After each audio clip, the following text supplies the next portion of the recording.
Hello everybody, I am pleased to announce that we have finished the major upgrade for invoicing for Husbandry.Pro. This system allows you to send invoices to your customers, mark them as paid, kind of keep track of some sales, and I think it's just the beginning of what we plan to do with this system. Add further accounting and things like that later on. But initially we've got some invoicing installed. And let me just give you a quick walkthrough of that. So under the Commerce tab, there is an Invoices button now. To set it up, you would go to your invoice settings, and you would put your company invoice here for the header.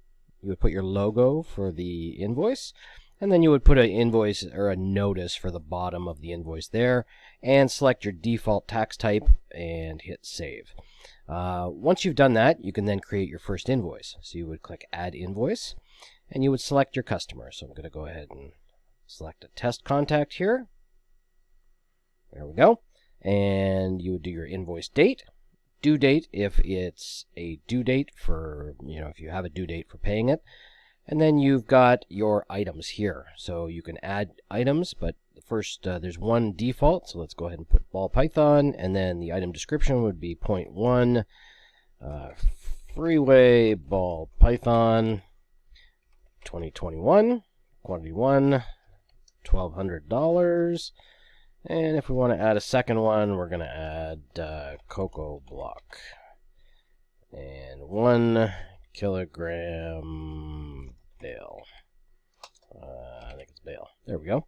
And it's going to be $12, and we'll do a dozen of those. Okay, we've got the 2 items added. Your ship date if you're going to ship it. So we are going to ship it.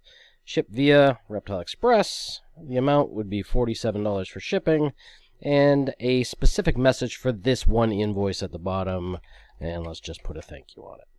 And the status would be unpaid, and there's your total.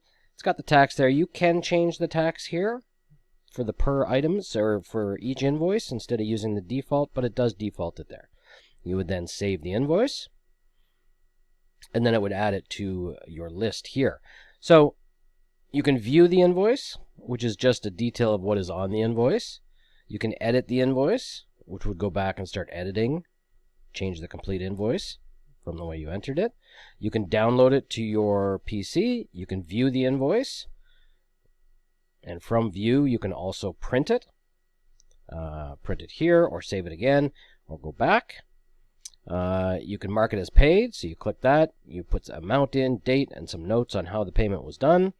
Or you can email it. So you hit send, and it automatically brings up the customer's email address and this default text. You can change that, and it will send an email directly to them with the invoice attached. Let me go ahead and mark this one paid. Paid date would be today. We're going to save the payment. And now when you look at the invoice, you'll note that it does show paid on the invoice. Okay, it's watermarked paid. So there you go. That would be finishing off an invoice. Hope you find this system useful, and we will expand on it in the future. Thanks very much.